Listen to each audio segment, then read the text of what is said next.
the shadows, where I hope you find peace in the dark. The stories I narrate are handpicked week by week. If you find yourself enjoying these tales, please consider giving a like. And without further ado, let's get into it. I stare up at him, unable to speak. The silent figure alone in the darkness. Okay. I stammer, my blood cold. I say his name and receive no response. Guys. I choke out then. Guys, wake up, wake up, wake up, wake up. Wake the... I keep yelling, refusing to take my eyes away from Kay, even for a second, as one by one they groggily awaken, peering out from their tents in confusion. I stagger awkwardly to my feet, shaking like a skinny branch in the wind. Cassie? Kai calls over as he gently rubs his eyes and clicks on his flashlight. Is everything okay? Kay? He stood just there. He stood here by himself in the middle of the night. Fear and anger fighting for control over my voice. I shout to him as the others watch. What is going on? He says nothing, and the others are starting to pick up on the vibe. I can feel it, but they're starting to feel it too. The atmosphere is an icy mist that slowly but surely enshrouding and suffocating our little campsite. The others start calling out to him too. Robbie, and Ariana, and Kyle. They all tell him to speak up. Their frustrations mount, and then Kay laughs. It's the exact same laugh that he gave earlier. And I'm looking at his face now. We all are. He doesn't smile. His body doesn't even move as he produces the sound. Where is Emily? Emily is in bed. No, she isn't in bed. I've just looked in her tent and she's missing. I keep my flashlight pointed at the boy and trembling in hand, and I look to the others. Guys, you need to get your boots on. Emily's not here, and I don't know how long she's been gone. She could be in real trouble. We have to go find her. Okay. Kay whispers in response, and the word sends my pulse racing. He looks at me like he's about to say something else, but I cut him off. No, you are staying here, and I don't know what the fuck is up with you, and I don't know if you and Emily saw something in the woods, but this has gone on long enough. Right, Robbie says, and he starts putting his shoes on. I get it. There's some weird shit going on here. Maybe you're right, Cassie. Maybe we should have just headed home instead. I'm trying really hard not to have a full-blown panic attack.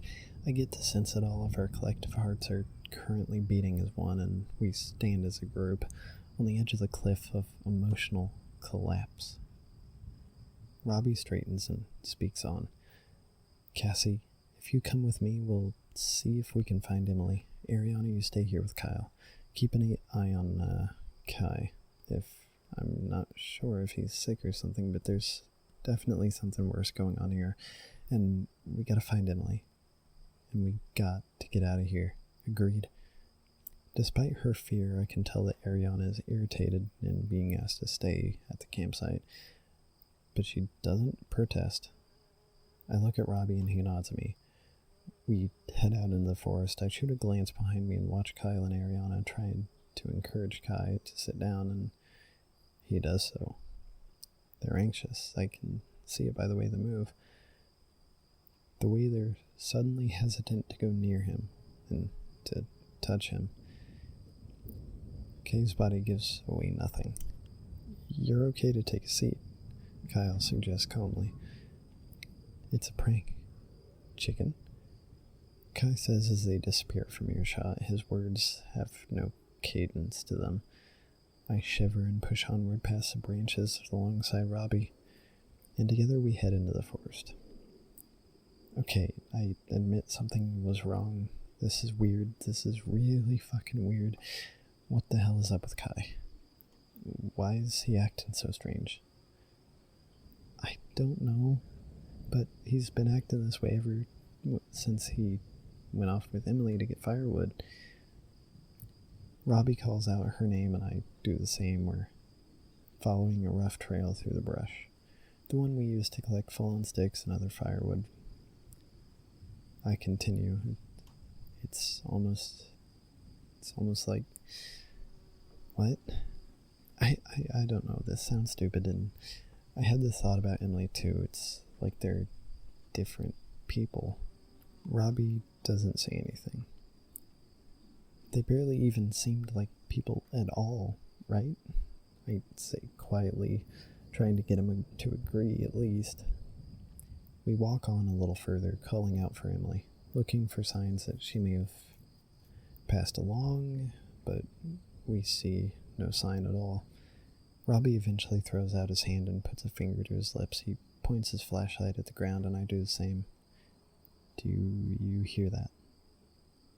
Hear what? Listen.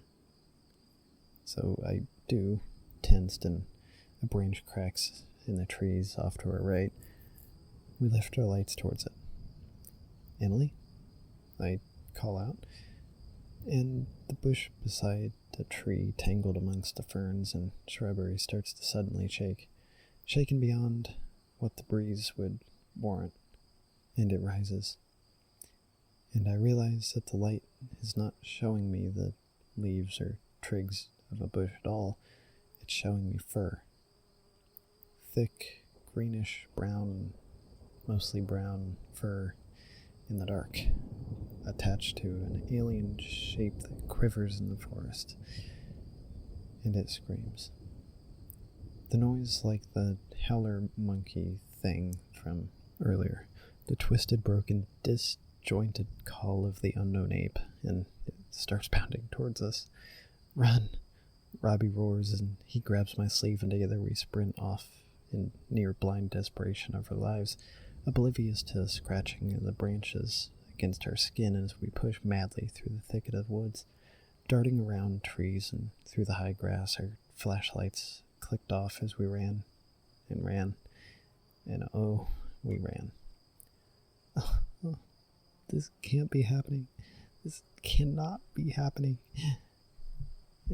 But we sprint and tumble and stagger through the forest, and just when we think the muscles in my legs are about to completely give way, Robbie grabs me and drags me down below a fallen tree, where I can just about see him return the finger to his lips through the gloom.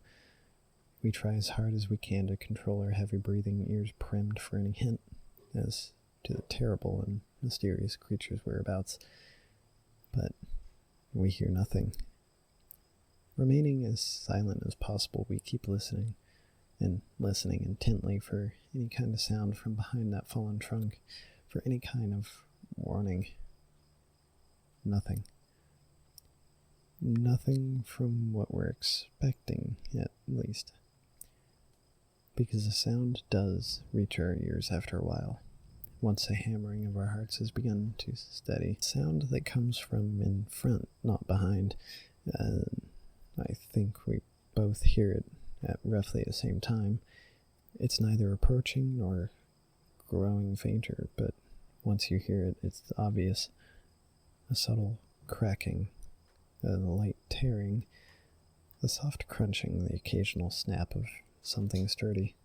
It's too dark, and I can't see a thing besides the weak light of the moon up above beyond the clustered trees, and I'm very immediate surroundings. The fallen trunk. The rough outline of the shape of Robbie, a pine to my left. Robbie reaches for his flashlight, but I put a hand to him to stop. Don't. I whisper as quietly as I can.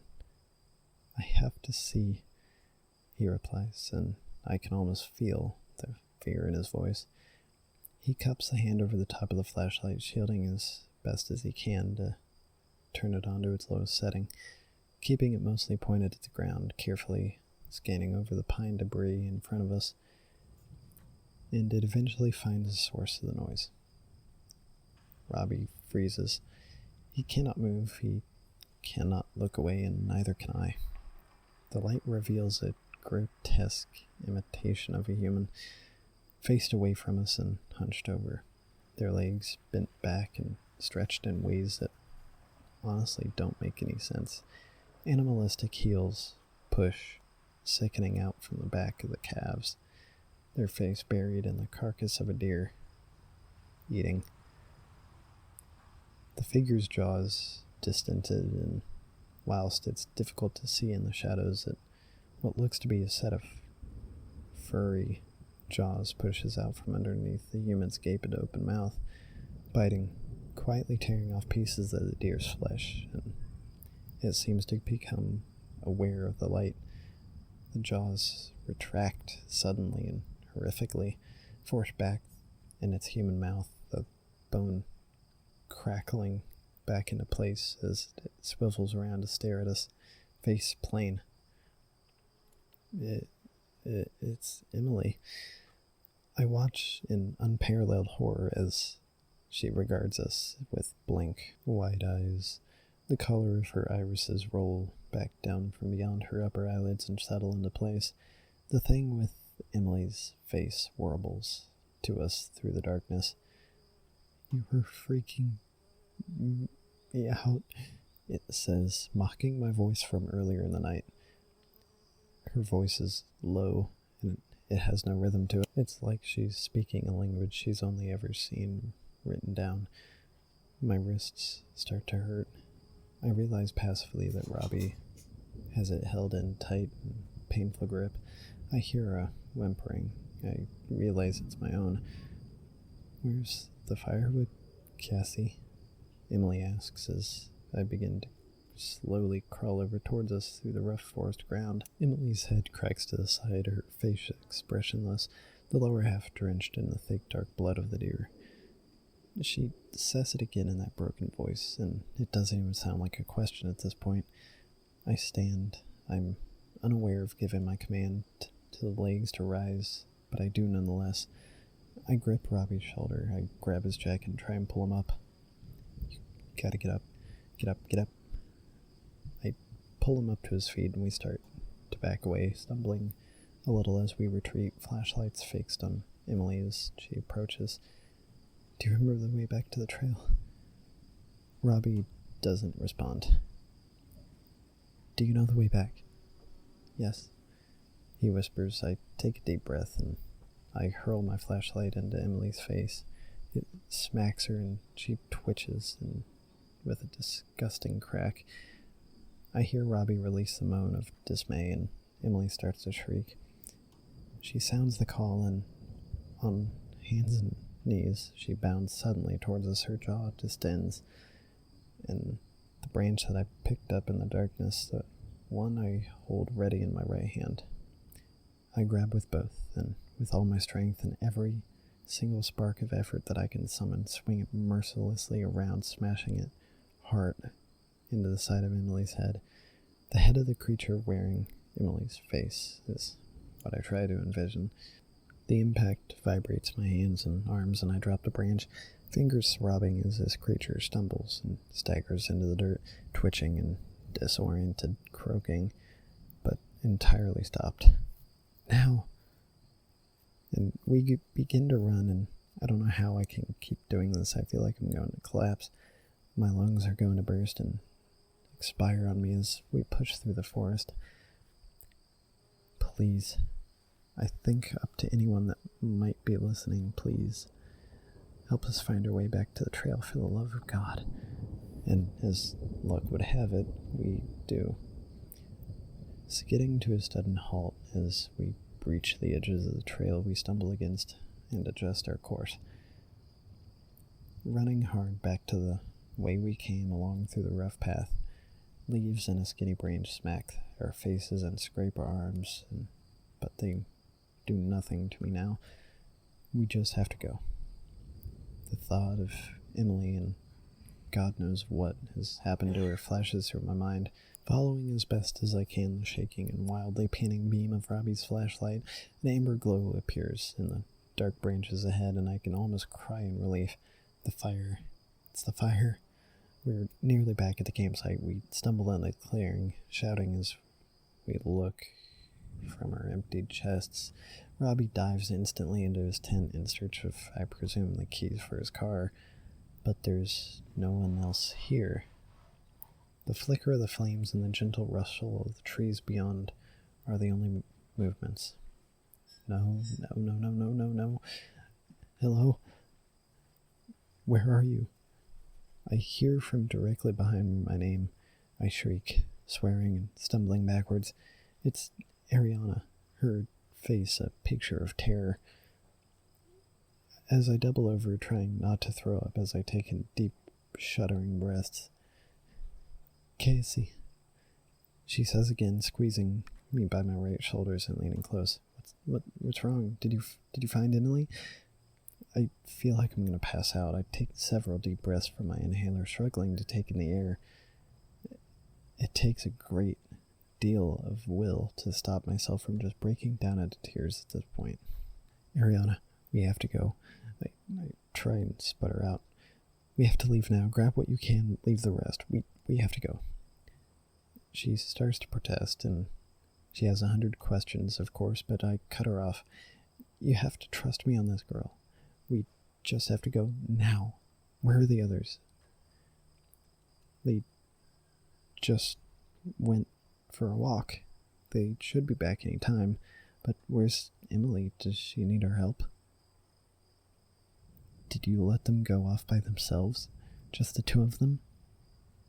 She says nothing, but the expression on her face and the glow of fire is clear. This must be hell, I think to myself.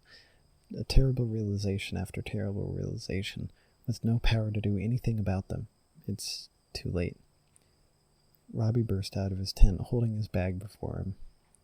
I can't find the keys, but they're in here somewhere. I know it. I'm sure of it. Guys, come on. Let's get out of here. The path back to the car is about a 15-minute walk, but I'm no longer convinced we're going to make it. I turn, jaw clenched towards back the way we came, and sure enough, 2 shadowed figures are standing there, just waiting at the edge of the clearing, blocking the path. Robbie and Ariana and I move closer together, and the flashlight is raised to confirm what we already know. It's Kyle and Kay, standing stock still, expressionless as they return our gaze. No. Robbie whispers. Ariana is whimpering.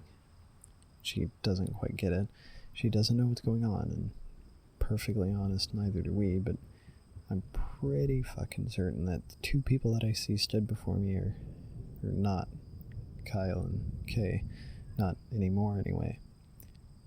I see the dark, matted green-brown fur of the creatures in my mind's eye. I take a bold step towards them, then another, and the others follow. The boys remain still. Hey guys, I call out carefully. Everything okay? We need to return to the car. Emily's in real trouble, says Kyle, dead-faced. We have to go find her, says Kai. Yes, she is, I reply through my teeth, still steadily edging closer. But the best we can do that is to return to the car to drive home safe and get help. Kay suddenly shouts. His body remains still, gives no indication that he's shouting at all, which only makes the expulsion all the more terrifying. We're close to them now, and I'm sweating. My throat is bone dry. Kay silences, and Kyle's eyes flick from Robbie's to mine. They just keep mocking things that we've said previously in the night with that same broken voice that Emily had. The words just don't sound right. Their cadence doesn't fit with the context, and I clenched my jaw gently, with shaking hands ever so softly, push past the 2, easing myself between them. Lowering my gaze and trying not to make eye contact, Robbie and Ariana do the same. I start to walk a little faster. The 2 and follow. And So do Kyle and Kay, walking just behind us, keeping pace. Ariana has started to weep. Loudly above the breeze, it picks up and whistles past our ears as we stride through the path in the darkness.